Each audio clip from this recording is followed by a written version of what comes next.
Lajɛbaw an bɛ aw fo ka aw waleɲuman dɔn aw ka timinadiya la ani aw ka ɲamadali la don o don an ka jaw la dɔgɔkun o dɔgɔkun an bɛ nin kɛnɛ sigi aw ye min tɔgɔ ko bɛɛ y'a walawalali kɛnɛ a bɛ sigi min ye démocratie 101 fɛ tubabukan fɔlɔ ko démocratie 101 an bɛ kuma fɛn minnu kan o de ye an ka jamana kɔnɔna jamu fanga ani dɔw ko bɛɛ dɔw yɛrɛ ko démocratie fanga o kow bɛ taa cogo min na o ni fɛn minnu bɛ gulo ɲɔgɔn na an ka baro bɛ sigi o kow de kan kuma caman na bi i n'a fɔ kɔrɔlen ko maa welelen bɛ an bolo maa welelen an bɛna a ɲininka a tɔgɔ n'a jamu na an bɛ sɔrɔ ka ɲininkaliw ta k'a sɛgɛrɛ bi an bɛna kuma fɛn min kan o de ye min ye pluralisme politique ale ni élection libre o bɛ tali kɛ fɛn jumɛn na a bɛna ɲɛfɔli kɛ an ye o la an bɛna baro kɛ kosɛbɛ a bɛna walawalali caman sɔrɔ a kana taa yɔrɔ si balimakɛ karamɔgɔ i n'u la Ban Abdou, baasi tɛ yen. baasi foyi tɛ yen. Alhamdulillah. A yɛrɛw dun. Dieu merci an bɛ Ala tanu. I yɛrɛ ko fɔ an ɲɛbaw ye. Bon, merci beaucoup. Ne tɔgɔ Cheikh Abdelkader Sidibe. N ye politique mɔgɔ ye. En même temps, n bɛ association caman la. N tɛ yan politique tɔgɔ la. Mais en tant que leader d'opinion, ka se ka na an ka baro k'aw bolo. D'accord. Alors o diyara an ye kosɛbɛ ka na an ka se ka baro kɛ min ye bi i n'a fɔ an y'a fɔ cogo min na an bɛna kuma fɛn mun kan o de ye kalata kɔnɔna na i b'a sɔrɔ kuma caman na wulikajɔ dɔw bɛ kɛ a bɛ kɛ ni gɛlɛya ye kalata jaabiw lakodɔnni maa bɛɛ fɛ i b'a sɔrɔ o bɛ kɛ ni gɛlɛya ye dɔ bɛ a fɔ ne sɔnna dɔ b'a fɔ ko ne ma sɔn tuma dɔ la i b'a sɔrɔ mɔgɔw b'a fɔ bamanankan yɛrɛ la an fɛ ko binbaga dalankolon tɛ i b'a sɔrɔ tuma dɔ la hali ni dɔw binna u b'a dɔn k'u binna nka u bɛ mankan dɔɔni kɛ walasa ka se ka peut-être mɔgɔ minnu votelaw ye walasa ka se k'a dɔn k'a fɔ ko fana bɛ yen nɔ ko u tɛgɛ jiginnen tɛ n b'a jate k'a k'o ye nka n'a fɔra ko pluralisme politique e yɛrɛ bɛ se ka mun fɔ a la dakuruɲɛ kelen. Ok, Abdou Touré n b'i fo i ka ɲininkali la ka tila ka lamɛn a lajɛbaga bɛɛ la fo k'u bɛɛ fo mɔgɔ minnu bɛ ka lajɛ bɔlɔlɔ sanfɛ nin waati la k'u fo a ka nin émission ka vraiment k'a fɔ je vous encourage beaucoup. Pluralisme politique tɛ foyi ye o ye hakilina caman fanga ɲini politique tɔn kɔnɔna la a bɛ se ka kɛ diinɛ sira ye a bɛ se ka kɛ comportement ye a bɛ se ka kɛ idéologie ye min lakonen don donc o de n'i ko i b'a bakuruba fɔ o de don ça ye n bɛ misaliya ta sisan tubabuw fɛ yen i bɛ taa sɔrɔ dɔw bɛ yen a fɔ olu ma ko droite dɔw bɛ a fɔ ma ko gauche dɔw b'a fɔ ma ko extrême gauche dɔw bɛ fɔ ma ko extrême droite anw yɛrɛ fɛ yen n'i ye an ka politique tɔn jateminɛ i bɛ taa sɔrɔ parti dɔw bɛ yen u b'u yɛrɛ sɔrɔ socialisme kɔnɔna la dɔw bɛ yen u b'u yɛrɛ sɔrɔ libéralisme kɔnɔna la o ye dɔw b'u yɛrɛ sɔrɔ communisme kɔnɔna la bon communisme ka dɔgɔ anw fɛ yan dɔɔni mais tendance belebeleba fila min bɛ se ka jateminɛ kan anw fɛ yan an bɛ se k'a fɔ ko socialisme ani libéraliw de ka ca anw fɛ yen peut-être dɔɔni centriste fana b'a la donc nin ye hakilinako de ye c'est comme n bɛ se ka diinɛ fana la i bɛ taa sɔrɔ dɔw bɛ yen u ka hakilina an bɛɛ bɛ ka laɲini kelen de kɛ an bɛɛ bɛ kira kelen de kɔ an bɛɛ bɛ ala kelen de kɔ mais dɔw bɛ u b'u tɛgɛ jigin dɔw bɛ u b'u tɛgɛ wuli dɔw bɛ olu ko nin t'u ka fɛn kɔnɔna la mais i t'a sɔrɔ hakilina ye a kɛra diinɛ o diinɛ a kɛra mamadu diinɛ o a kɛra Jésus ka diinɛ i t'a sɔrɔ adamadenw fɔlen don ɲɔgɔn kɔ mais laɲini bɛɛ ye kelen ye en général. N'i y'a faamuya ka ɲɛ a b'i n'a fɔ pluralisme politique ye an bɛɛ ye politique mɔgɔ ye nka an ka yeta n'an ka kungilinɛw tɛ kelen ye donc a bɛ se ka ɲɛfɔ. Abdou o de don c'est-à-dire pluralisme politique exactement i ka définition o de don an bɛɛ hakilina ye an bɛɛ ka laɲini ye kelen ye mais hakilinaw b'an bɔ ɲɔgɔn na fɛɛrɛ ni dabaliw b'an bɔ ɲɔgɔn na misaliya ye jumɛn a bɛ ne kunna k'a fɔ ko maaya jamana tɛ se ka taa ni maaya tɛ jamana tɛ se ka taa ni adamadenya tɛ jamana kan ka a wasa don sɛnɛkɛlaw de la jamana kan ka a wasa don mɔnikɛlaw de la mais i bɛ taa sɔrɔ par contre a bɛ dɔ fana kunna jamana kan ka a wasa don setigiw de la setigiw de ni jamana avantage ka ca setigiw ni dɛmɛ ka ca donc c'est comme États-Unis i bɛ taa sɔrɔ pôle fila bɛ yen les démocrates et les républicains o pôle fila donc hakilina de don mais a bɛɛ ye jamana l'objectif visé c'est le pays en général a politique sira la. Ayiwa karamɔgɔkɛ nin yɔrɔ faamuna an bɛ taa ni ɲininkaliw ye hali bi an bɛ ka baara kɛ fɛn min kan a bɛ gun fɛn fila de la bi an ye mun fɔ mɔgɔw ka kungilinna ko kungilinna bɛ se ka caya politique sira kan hakililaw bɛ se ka caya nka bɛ laɲini bɛɛ peut-être bɛɛ ka laɲini ye laɲini kelen ye nka kow kɛcogo walasa ka se ka min ye jamana mara hakililaw o de bɛ bɔ ɲɔgɔn na sisan an ka baro filanan o fana ye kalata minnu bɛ labɛn an ka jamana kɔnɔ kalata n'o kɛ kalata ye kalata minnu bɛ yen ni kalata kana bilalenw don kɔrɔ ye di kalata kana kɛ k'a fɔ ko mɔgɔ min bɛ fanga na a donni kama walima jɛrɛjɛkulu dɔ walima fɛn dɔ ka se ka kɛ ka kalata k'a ta n b'a fɔ o ma ko otage la k'a kɛ i n'a fɔ ni i tɛgɛ ja kalata labɛnbaw gɔnɔ na ka jaabi munumunu ka kɛ i sagona jaabi ye kalata ka kɛ ka ɲɛ nafa jumɛn bɛ a la. D'abord Abdou ne bɛ fɛ ka yani an ka se i ka ɲininkali ma hakilina dɔ bɛ n bolo ka f'i ɲɛna kalata ko kan maa ye jamana ye kalata kɛra yɔrɔ min na ko sɔsɔli ma k'a la an bɛɛ b'a fɔ minnu ma ko démocratie bɔra yɔrɔ min na tubabuw ka démocratie parce que fo k'an ka dɔn démocratie tun b'anw fɛ yan démocratie tun b'an fɛ depuis yanni Mande cɛ depuis l'empire du Ghana démocratie tun b'an fɛ démocratie ye jumɛn fɛɛrɛ de don an bɛ se k'an sigi ɲɔgɔn kɛrɛfɛ cogo min na k'a sɔrɔ si ma don se gasi la o tun b'anw fɛ yan donc fo k'an ka hakili jigin o ko la an ka jamanaw y'o dɔn k'a sɔrɔ tubabuw m'o dɔn n'i taara an ka charte de kurukanfuga kɔnɔ i b'a ye k'a fɔ bɛɛ n'i jɔyɔrɔ donc an y'o dɔn k'a sɔrɔ m'o dɔn maintenant n'an nana tubabuw ninnu yɛrɛ fɛ yen démocratie bɛ bɔ yɔrɔ min na i bɛ taa sɔrɔ hali kalata la sɔsɔli b'a la kuma tɛ anw fɛ yan maintenant pour que kalata ka jɛya moi je pense que bɛɛ de kan k'i sen don kalata ko la an b'a jateminɛ anw ye politique mɔgɔ ye walasa tuma dɔ la an ka maaw sɔrɔ ka t'u ka kalata sɛbɛnw ta Abdou gɛlɛya bɛ yen i bɛ taa sɔrɔ kalata sɛbɛn na jamana bɛ e de ka wari bɔ ka dilan o kalata sɛbɛn n'a fɔra ko ka t'o ta tuma dɔ la ni 100 bɛ yen i bɛ taa sɔrɔ min ma ta o de ka ca min taara ye min ma ta o de ka ca min taara bon min tora yen a bɛ bolo jumɛn kɔnɔ siga bɛ k'o la min taara jɔn y'a ta siga bɛ k'o la i bɛ taa sɔrɔ politique mɔgɔ dɔ an yɛrɛ politique mɔgɔ fo an ka tiɲɛ fɔ an bɛ dɔw ka kalata sɛbɛn ta ka taa d'u ma est ce que bɛɛ y'o ɲɔgɔn ye wa ne bɛ se ka taa Abdou ka kalata sɛbɛn ta ka taa di mɔgɔ wɛrɛ ma walasa bon o bɛɛ bɛ an ka kalata ninnu kɔnɔna la parce que an ka évolution an ka fɛn ma s'o ma fɔlɔ n'i miiri ka bɔ ko Bamakɔ ye alhamdulilayi yɔrɔ dɔw bɛ yen yelen bɛ yen Bamakɔ centre yɛrɛ dɔ la courant tɛ yen e ye bɔ kalama bon kalata sɛbɛn kalata jaabi ka bɔ ka se yɔrɔ dɔ la a kuma ka ca an kɔni jamana kelen bɛ ka fɛɛrɛ ni dabali bɛɛ tigɛ walasa kalata bɛ se ka kɛ bɛɛ bɛ se ka jaabi sɔrɔ mais a ka gɛlɛn ka fɔ bɛn ka kɛ jaabi kan a ma daminɛ an fɛ yen waati laban an fɛ yen ça fait partie pour moi des principes des élections ayiwa ni o ye a dɔ ye an bɛ segin ka na an ka ɲininkali la i n'a fɔ an kun y'a kɛ cogo min an y'a fɔ cogo min na i b'a ye kuma caman an fɛ yan nɔ i b'a sɔrɔ a b'i n'a fɔ kuma dɔw la jamana den dɔw bɛ yen nɔ olu ka hakilila la olu b'a ye k'a fɔ i n'a fɔ maa minnu bɛ kalata labɛn i b'a sɔrɔ ni fanga min bɛ sen na walima fanga min ka bantɔ don ni fanga kura kan ka na i n'a fɔ ni président min b'a ka deuxième mandat la très souvent an bɛ se k'a fɔ u ka fanga bantɔ don parce que an fɛ yan nɔ olu fila de mandat ye fila ye donc maintenant mun bɛna kɔfɛ dɔw b'a fɔ kuma dɔw la k'a fɔ ko président min nana a diyaɲɛmɔgɔ de ye walima élection bɛ se ka triquer nin localité la parce que nin ka karisa ye nin karisa ye donc ka kalata yɛrɛ kɛ kalata kana bilalen ye labɛnw yɛrɛ la mun ni mun kan ka kɛ fɔlɔ san'an ka se a kɛli ma a jaabi ka sɔrɔ dɔw la walima a fɔlɔ-fɔlɔ ye mun ye Abdou o ye jamana kɔnɔdenw anw de ye jamana ye anw de ye fanga ye an k'an sen don kalata ko la an k'an sen don an ka kalata ko la parce que kalata état bɛ taa n'a ka minɛn matériel yɔrɔ bɛɛ mairie bɛɛ la n bɛ segin a kan n ko ni kalata sɛbɛnw taara ni maa ma t'u ka kalata sɛbɛn ta i b'o dɔn cogo di kelen an kana kalata kɛ i n'a fɔ ko mɔgɔ minnu bɛ ka fanga ɲini dɔrɔn olu ka affaire de don ou bien olu ka fanga ɲinina ka représentant min bɛ yen k'olu ka affaire dɔrɔn don anw bɛɛ lajɛlen kan k'an sen don kalata la donc n'an bɛɛ y'an sen don kalata la o ye sababu ɲuman ye kalata ka jɛya o ye anw ka duguma anw minnu bɛ peuple ye anw ye maintenant minnu fana bɛ kalata baara kɛ fo k'a bila u kunna ko jamana ye danaya de ta ka da u kan u kan ka danaya minɛn in fa o ye mun ye kalata ka kɛ transparency a ka kɛ jɛya ye min ni min kan ka o ka d'o ma mais an bɛ jateminɛ dɔ fana kɛ i ka kuma dɔ bɛ yen ko mɔgɔ min binna a dalankolon tɛ souvent i bɛ taa sɔrɔ politique mɔgɔw ka fɛɛrɛ don min binna a yɛrɛ b'a dɔn k'a binna mais walasa politique fɛɛrɛ kama peut être ale ka tɔn kana ci ale kana segin bɔ Mali politique ko la ale bɛ kalata in jaabi contester dɔw b'o kɛ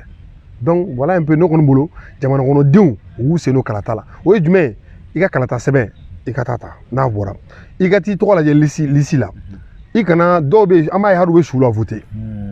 u bɛ su la voter u bɛ maa bɛ yen minnu tɛ taa tuguni u b'u la voter donc o bɛɛ ye ko ye minnu vraiment fɛɛrɛ ni dabali kan ka sɔrɔ la parce que an bɛ tile machine lawale tile min na technologie avancera je pense que an ka jamana kɔnɔ mɔgɔw jamana marabagaw an kan ka ɲini u fɛ u ka an ka kalata ni technologie sen don an ka kalata la bien vrai que i bɛ taa sɔrɔ yɔrɔ dɔ bɛ courant t'o yɔrɔ la mais u k'u sen don a la sinon jamana in kɔnɔ su bɛ voter su bɛ voter mɔgɔ dɔw bɛ yen u tɛ se ka kata donc mais su ka voter ko la walasa u ka se ka bolo kan an kan ka mun de kɛ est ce que mɔgɔ bɛ certificat de décès ni fɛnkɛ ninnu a démarche bɛɛ est ce que a ɲɛfɔli bɛ mɔgɔ est ce que mɔgɔw b'a ɲɛdɔn ni mɔgɔ min bɛ liste la n'a tigi bɛ bɔ liste la a bɛ kɛ cogo min na est ce que mɔgɔw b'o fana ɲɛdɔn Abdou i b'a dɔn nin baara in ye min ye par exemple jamana kelen bɛ ka hali n'a sɔrɔ jamana bɛ sonyani kɛ hakɛto bɛ kuma kan jamana kelen bɛ k'a yɛrɛ protéger kalata la bɛɛ ka mɔgɔ bɛ yen seni ka mɔgɔ bɛ yen société civile ka mɔgɔ bɛ yen politique mɔgɔ ka mɔgɔ bɛ yen maa o maa da bɛ kalata la bɛɛ ka mɔgɔ bɛ yen mais mɔgɔ sugu jumɛnw bɛ ta ka taa i bɛ taa sɔrɔ sisan ne ye maa ta ka taa n'a ye ko ka taa CENI représenter ou bien i y'a ta ka taa i ka tɔn représenter ou bien i y'a ta ka taa société n'a tɛ sɛbɛnni yɛrɛ dɔn Abdou a bɛ gɛlɛya sinon certificat de décès bɛ yen a bɛ f'o ma san o san jamana bɛ ko de kɛ ko révision liste ka liste réviser octobre décembre la o b'a kɛ ɲinan ta interrompira ka sababu kɛ covid ko ye donc a bɛ kɛ jamana ma pour que ka taa lajɛ maa minnu bɛ yen n'u fatura parce que mairie yɛrɛ b'o kɛ automatiquement tribunal b'a kɛ automatiquement tribunal bɛ a bɛ kɛ mairie la directement mairie bɛ se k'a kɛ mairie agent b'a kɛ automatiquement ka sɔrɔ hali su somɔgɔw ma taa déclarer a bɛ kɛ tuma dɔ la parce que i bɛ taa sɔrɔ ni banni kɛra sisan fo ka sɔrɔ i taara déclaration kɛ banni na ni banni kɛra sisan e bɛ taa déclarer mairie la k'i ka mɔgɔ banna a dossier bɛ taa ka taa tribunal la donc olu kɔfɛ u bɛ tila k'o dossier bila ka na don min na ni liste révision liste bɛ kɛ u b'a jate o dɔw b'a fɔ ma ko radiation automatique u b'olu sen bɔ a la u b'u tɔgɔ jɔsi ka bɔ a la mais o fana ye waati dɔ ye ni politique mɔgɔ min bɛ yen n'a k'a dɔn ko jama t'a bolo n'a fɛɛrɛ ka bon au lieu que olu ka bɔ a la o bɛ se k'o kɛ ale yɛrɛ ka faveur la an b'a ye hali politique mɔgɔw bɛ bɔ yan ka taa mɔgɔ dɔw ta fo togoda ni togoda ka na n'o ye k'u inscrire Bamakɔ élection don k'u la voter a bɛ kɛ ayiwa lajɛbaw an y'a dɔn k'a fɔ a ye faamuyali sigama sɔrɔ an ka babu la an bɛ ka kuma fɛn min kan bi o de ye parti politique n'o ye fanga ɲini tɔnw ye olu caya olu ka hakililaw caman bɛ yen o b'a sɔrɔ u ka kungilaw tɛ kelen u ka kow yecogo tɛ kelen ye nka o bɛɛ b'a la o si t'a tiɲɛ o bɛɛ ye an ka jamu fanga dɔ ye ani fana an ka kalataw bɛ se ka labɛn cogo di labɛn cogo ɲuman na ka kɛ kalata ye kalata min bɛ yen nɔ ni maa si tɛ se k'a jaabi la an bɛ ka baro kɛ o de kan bi Cheikh Abdel Sidibe sisan an bɛ fɛ ka ɲininkali kɛ kalata ɲuman labɛnnen kalata min bɛ yen nɔ ni maaw tɛ ɲɔgɔn sama sama a jaabi nɔfɛ kosɛbɛ nafa jumɛn b'a la d'abord a nafa fɔlɔ-fɔlɔ o ye basigi ye parce que an bɛ ko o ko la basigi de ɲɔgɔn tɛ n'i ye jateminɛ kɛ an y'a ye 2013 kalata basigi kɛra yan o Sumala Ala ka hinɛ a la a wulila ka taa Ibrahim fo k'a jira k'a fɔ k'ale de gagne Ibrahim de gagnera an y'a ye jamana o kɔnɔna la jamana kɛra basigi ye mais 2018 élection an y'a ye Sumala ma sɔn Ala ka hinɛ a la a ma sɔn ani mɔgɔ dɔw ma sɔn a kɛra an bolo jamana ma a laban kɛra mankan ye donc kalata mana ɲɛ a bɛ baara sigi sinsin a bɛ basigi kɛ jamana kɔnɔ ni basigi sigila jamana kɔnɔ o ye sɔrɔ de o e ka lafiya b'o la ne ka lafiya b'o la donc a bɛ wajibiya an kan an bɛɛ lajɛlen kan an sen don kalata la walasa a ka se ka jɛya walasa an bɛɛ ka basigi sɔrɔ tant que basigi ma sɔrɔ jamana o jamana an b'a ye jamana dɔw kan an tɛ dɔ fɔ tɔgɔ fɔ kɛ mais jamana dɔw bɛ yen kalata laban ye maa bɛ se k'a fɔ maa 1000 sara kalata nɔgɔlen an dafɛ dugu dɔ bɛ yen san dɔw kɛra 2010 kalata ko kɛra sɔsɔlen a kɛra maa caman de bonyana nin na o n'a ɲɔgɔnna caman n'i ye farafinna yɛrɛ ta k'a jateminɛ a kalata n'a tun ma sira bɛɛ bɛ siran n'a tun ma sira dɔw yɛrɛ bɛ dugu bila sabula kalata ko a ko gɛlɛyaw donc nous pour que k'an éviter o la i b'a fɔ la que an ka kalata bɛɛ ka kɛ minnu ni kalata bɛ ta ka kalifu la jamana b'a kalifu la u k'u jɔ o jɔyɔrɔ la k'a fɔ ko non ne de bɛ fanga la fo forcément ne de ka gagner o tɛ tiɲɛ ye bon an bɛ jateminɛ min fɛnɛ kɛ i bɛ taa sɔrɔ mɔgɔ minnu bɛ kalata labɛn a tilancɛ bɛɛ ye fanga ka mɔgɔ lasigilenw de fanga min bɛ en cours gouverneur ye fanga ka mɔgɔ ye sous-préfet ye fanga ka mɔgɔ ye préfet ye fanga ka mɔgɔ ye maire yɛrɛ a dɔ la o yɛrɛ ye fanga ka mɔgɔ ye donc o sɔsɔli bɛ caya c'est pour cela i b'a fɔ la k'an kun bɛnna organe unique ko in kan ni denni kɛra kan dialogue national inclusif kɛra kan k'a fɔ ko k'a kɛ ka élection ta ka kalifa maa kelen na c'est à dire jɛkulu kelen na walasa o k'i parce que an ka kalata filɛ a bolofara ka ca bolofara DG b'a la CENI b'a la cour constitutionnelle b'a la cour suprême b'a la a ka ca bon e yɛrɛ ka jateminɛ k'an ka cour constitutionnelle ko ka kalata jaabi bɔ tile damadɔni kɔnɔ maa 1000 kan k'o jate k'o dɔn maa 9 kelen k'o kɛ a ko ka ca dɛ o kɔlɔlɔ ka ca maa 9 o kelen de bɛ sigi ka maa 1000 kan ka jaabi bɔ et pas maa 9 bɛɛ n ka bonya b'u fan fɛ dɔnnibagaw don mais a bɛɛ kɔrɔ la a baara ma nɔgɔ ma a bɛɛ ma kɔrɔ kalankɛlaw don dɛ dɔnnibagabaw don mais a baara ma nɔgɔ ma hali n'a sɔrɔ mɔgɔ wɛrɛw bɛ kɛrɛfɛ minnu bɛ k'u dɛmɛ mais mun laban ye olu de ta ye donc i b'a fɔ la k'an ka an ye organique unique ko min fɔ an k'an sen don a la mais peut-être a waati ye sisan wa a waati tɛ sisan o fana y'a dama débat ye o fana y'a dama babu ye n'ala sɔnna n'an y'an wolo babu la an hakilina ye min an b'o fana fɔ a ye. hali bi an bɛ to o yɔrɔ kelen na an bɛ fɛ k'a dɔn i n'a fɔ i y'a fɔ cogo min na sisan kalata ye waati min bɛ yen nɔ waati kɛrɛnkɛrɛnnen don an ka jamanaw kɔnɔ ko farafinna an bɛ gun mun kan anw fanfɛlaw fɛ yan nɔ a ko gɛlɛya a ka ca sisan an ye minnu bɛ yen nɔ n'u kalata kɔɲɔ bɛ d'u ma n'u b'a labɛn e yɛrɛ fɛ nta dɔn n'i bɛ fɛ k'i hakilila d'a kan i ye a fɔ fɔlɔ la bolofaraw kun ka ca nka min organique kuma bɛ senna sisan maa caman bɛ ka ɲɔgɔn sama nɔfɛ e yɛrɛ fɛ walama o bɛ se ka kɛ an ka kalata gɛlɛyaw o bɛ se ka kɛ a furakɛli sababu ye wa. Oui, effectivement sigikafɔ mun kɛra yanni fanga ka bin Ibrahim Boubacar Keïta ka fanga ka bin bɛɛ bɛnna kan maliyɛn bɛɛ bɛnna kan an ye sigikafɔ mun kɛ an ko jalaw an bɛɛ bɛnna kan organe unique de kɛ mais a fɔra ko k'a bila 2023 la parce que a fɛnɛ baara de bɛ labɛn o donc ne kɔni bolo n'o kɛra a bɛ kɛ sababu ɲɛnama ye peut-être an ka kalataw sɔn bɛ kɛ kalataw ma sinon depuis 91 fo à nos jours kalata kelen min yɛrɛ kɛra sɔsɔliba ma kɛ min na o kɛra 2013 dɔrɔn de Mali la sinon kalata foyi ma kɛ ko sɔsɔli ma kɛ min na 91 à nos jours. Donc moi je pense que ni organique unique nana min bɛ ɲɛsin kalata labɛnni ma a ka ca ala fɛ parce que o ye jamanaden bɛɛ ka hakilina de ye a ka ca ala fɛ jamana a bɛ se ka basigi nati jamana kɔnɔ Abdou jamana kungo mɔgɔ kelen man ka fɔ jama kelen man ka fɔ maa kelen tɛ k'i to jamakulu kelen k'i sigilen to i ka so kɔnɔ ka jamana kungo fɔ o ye kasaraba de ye donc hali an ka système de gouvernance an ka système démocratique Mali kan ka nin bɛɛ falen mais n profite k'o yɔrɔ f'i ye n bɛ segin a kan e kelen k'i sigilen to i ka so dɔrɔn i ka soju la ka premier ministre ta jamana bɛɛ tɔgɔ la Abdou o baara bɛ gɛlɛya dɛ a bɛna kɛ jamana tɔgɔ la e k'i sigilen to ka ministre 25 ta i kelen tɔgɔ la n y'o de fɔ n'i y'a ye an ka jamanakɔrɔba ninnu Gana ni Mande o kɛra basigi ye parce que fɛn fɛn tun bɛ kɛ jamana kɔnɔden bɛɛ tun b'a la denmisɛnninw ka jɛkulu tun b'a la musow ka jɛkulu tun b'a la maakɔrɔbaw ka n'u bɛ min ta bulon kɔnɔ masakɛ la ou bien conseil la masakɛ ta dɛ dugu de b'a ta i m'a ye an ka dugu ninnu sigira ɲɔgɔn kan donc o démocratie min tun b'an bolo dɛ Abdou an kan ka segin olu de ma mais tant que an m'a sigilen to fanga bɛ se ka kɛ e la bi i bɛ se ka gagner élection na mais i gagner cogo di yalima i bɛ jamana représenter maa dɔ bɛ yen a bɛ gagner mais a tɛ jamana représenter maa dɔ bɛ yen a gagner cogo di a gagner tiɲɛ kan est ce que a gagner b'a to ko légitimité b'a kan wa bon o de gɛlɛya b'an kan i bɛ taa sɔrɔ dɔ bɛ gagner i ka sigida la mais a gagner cogo di a gagner ni légitimité wa a gagner ni wari de wa a gagner ni mun ye o si tɛ jateminɛ a bɛ fɔ dɔrɔn ko karisa de gagner karisa de bɛ taa anw représenter i bɛ taa sɔrɔ o karisa hali laada la parce que an ka jamana ye jamanaba de dɛ n tɛ siyala gosi kɛ mais maa dɔ bɛ yen n'o ko k'a bɛ taa jamana dɔ kungo fɔ dugu dɔ kungo fɔ i bɛ taa sɔrɔ a dugu la ale tɛ ɲininka a tɛ ɲininka dugutigi t'a ɲininka foyi t'a la mais n'a ɲinɛna an ka laada la ko ka ko kɛ tan o kelen bɛ ka jan an ka démocratie kan dɛ yɛlɛma kan ka k'o la. An da sela waati kunfɔlɔw la an ka jamana kɔnɔna parti politique ka ca u ka kunkurunnaw ka ca e fɛ o ye avantage de ye wa walima o bɛ se ka kɛ adama gɛlɛya ye hali jamana yɛrɛ maracogo walima jamana ka taasiraw la. Abdou i ka nin question diyara n ye kosɛbɛ n'i ye diɲɛ jamanabaw lajɛ n bɛ jamanaba 2 di ou bien 3 an ka taa 2 la Chine maa miliyari kɔ ni ko de parti 2 dɔrɔn ou bien 1 de bɛ yen mais o maa parti maa 8 dɔrɔn de bɛ ka gérer jamana an ka jamana in kɔnɔ n bɛ fɔ lawale ko 200 parti 200 fanga ɲini tɔn 200 de tun bɛ Mali la bɛɛ bɛ ka fanga ɲini wa bɛɛ ko ji tɛ yen courant tɛ yen dumuni tɛ yen an bɛ segin ɲɔgɔn ka kuma kan peut-être Abdou ani Abdul i b'a sɔrɔ u bɛ dɔɔnin dɔrɔn de la mais est ce que Mali sera o ma bon ne ko o de la an ka fara ɲɔgɔn kan an ka peut-être an bɛ se ka idéologie in ta ninnu ye socialiste ye ninnu ye capitaliste ye an bɛ se ka jamana kɛ ten mais 200 parti Mali mago t'a la. n'a ma ɲɛ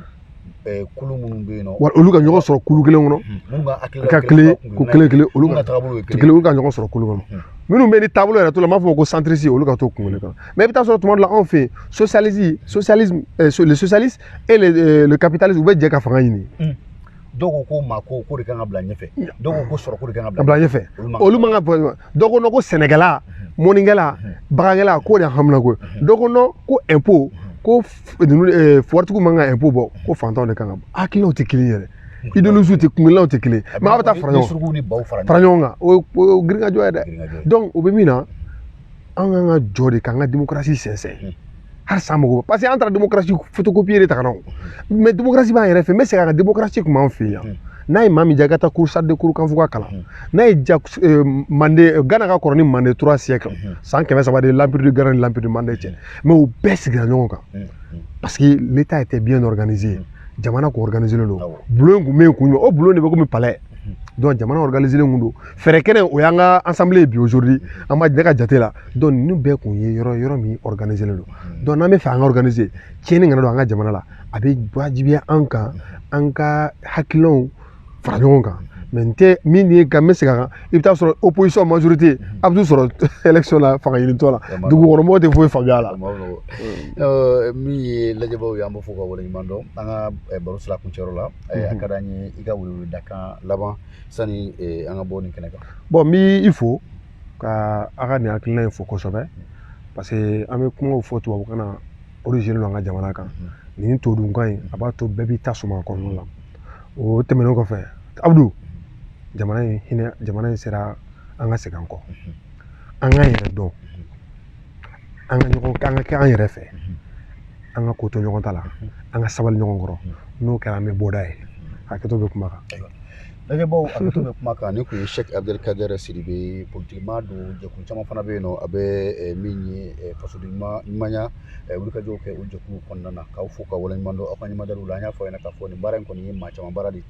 min ye kameraw kɔfɛ maa min b'an dɛmɛ ka nin jasanuma ninnu lase aw ma o de ye Badara Aliyu Dunbiya Bad an ka foli b'a ye ka taa se Samiru Jalo ale tɛ kɛnɛ kan bɛɛ ka foli bɛ ka taa se Isufu Ndiaye ma ale ni Mamadu Berete an b'u bɛɛ lajɛlen fo k'u waleɲuman dɔn Democracy 101 jɛrɛjɛkulu maaw ɲɛnama kɛ aw si kɔ n'Ala sɔnna a ma dɔgɔkun wɛrɛ an bɛ ɲɔgɔn sɔrɔ yan jamu wɛrɛw la aw minnu tɛ sɛgɛn n'aw tɛ ɲina a ye an ka image ninnu a ye o aimer a y'u partager a k'an bɛɛ sigida wɛrɛ